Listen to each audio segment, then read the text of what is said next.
நாளை குளிர்கால கூட்டத்தொடர் தொடங்க இருக்கும் நிலையில் டெல்லியில் அனைத்துக் கட்சி கூட்டம் நடைபெற்று வருகிறது. அது குறித்த கூடுதல் தகவல்களை டெல்லியில் இருக்கும் செய்தியாளர் கணபதியிடம் கேட்கலாம். கணபதி, அனைத்துக் கட்சி கூட்டத்தில் என்னென்ன முக்கிய விஷயங்கள் குறித்து ஆலோசிக்கப்பட்டு வருகிறது? இதில் யாரெல்லாம் பங்கேற்றிருக்கிறார்கள்? இந்த நாடாளுமன்ற கூட்டத்தொடர் குறித்து தான் இந்த அனைத்துக் கட்சி கூட்டத்திலே விவாதிக்கப்பட்டு வருகிறது. பிரதமர் நரேந்திர மோடி மற்றும் மூத்த அமைச்சர்கள் இந்த கூட்டத்திலே கலந்து கொள்கிறார்கள். எதிர்க்கட்சி தலைவர்களிடம் அவர்கள் விடுத்திருக்கும் கோரிக்கை ஒரே ஒரு கோரிக்கை தான்.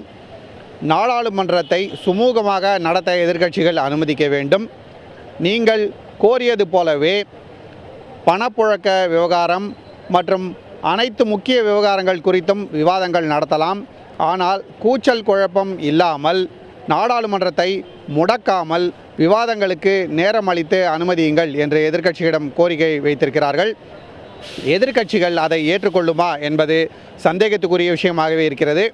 ஏனென்றால் எதிர்க்கட்சிகள் கரன்சி விஷயத்திலே மிகவும் கோபமாக இருக்கிறார்கள். பொதுமக்கள் நாட்டின் அனைத்து பகுதிகளிலும் வங்கிகளின் முன் நீண்ட வரிசைகளிலே காத்திருக்கிறார்கள். அவர்களுக்கு 100 ரூபாய் நோட்டு கிடைக்கவில்லை, புழக்கத்துக்கு பணம் இல்லை, வியாபாரம் பாதிக்கப்படுகிறது. இத்தகைய சூழ்நிலையிலே மக்களுக்கு ஏற்படும் இன்னல்களுக்கெல்லாம் அரசுதான் காரணம் என்று எதிர்க்கட்சிகள் கடுமையாக சாடி வருகின்றன. இந்த கூட்டத்திலே காங்கிரஸ், பிஜு ஜனதாதள், திரிணாமுல் காங்கிரஸ், இடதுசாரி கட்சிகள், சமாஜ்வாதி கட்சி, பகுஜன் சமாஜ்வாதி கட்சி போன்ற பல்வேறு கட்சிகளின் பிரதிநிதிகள் கலந்து கொள்கிறார்கள்.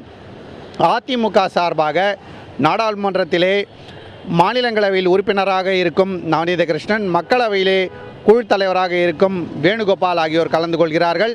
அதே போலவே திமுக சார்பிலே மாநிலங்களவை உறுப்பினரான கனிமொழி இந்த கூட்டத்திலே கலந்து கொள்கிறார்.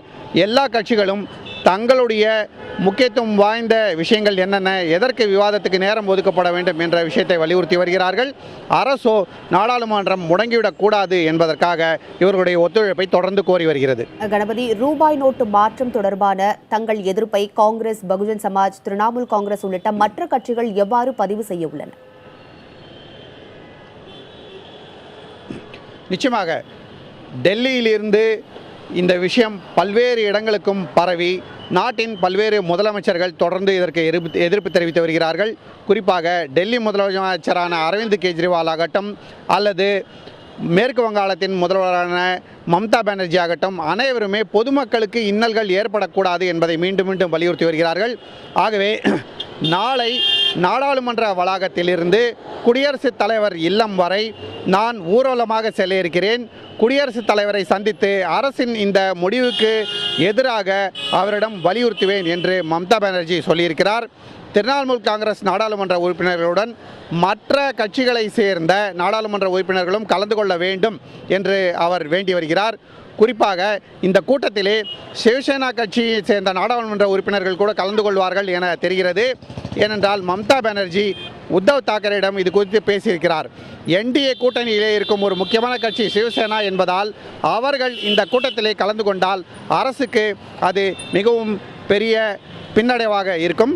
இதை தவிர இந்த கூட்டத்திலே டெல்லி முதலமைச்சரான அரவிந்த் கெஜ்ரிவால் மற்றும் முன்னாள் ஜம்மு காஷ்மீர் முதலமைச்சரான ஒமர் அப்துல்லா ஆகியோர் கலந்து கொண்டு அவர்களும் மம்தா பானர்ஜியுடன் ஊர்வலமாக நாடாளுமன்ற வளாகத்திலிருந்து செல்வார்கள் என தெரிகிறது. இடதுசாரி கட்சிகள் மற்றும் காங்கிரஸ் பானர்ஜி எடுத்திருக்கும் இந்த முயற்சிக்கு நாம் ஆதரவு கொடுக்க வேண்டுமா என்பதை பற்றி யோசித்து வருகின்றன. ஆகவே அவர்கள் நாளை இது பற்றி முடிவெடுக்கலாம். ஆனால் மம்தா பானர்ஜியோ குடியரசுத் தலைவரை சந்தித்து இந்த விஷயத்திலே தனது கருத்துக்களை வலியுறுத்துவதிலே தீவிரமாக இருக்கிறார். மற்ற கட்சிகளை சேர்ந்த பிரதிநிதிகளும் குடியரசுத் தலைவரை நாளை மற்றும் அதற்கு மறுநாள் சந்திக்க இருக்கிறார்கள்.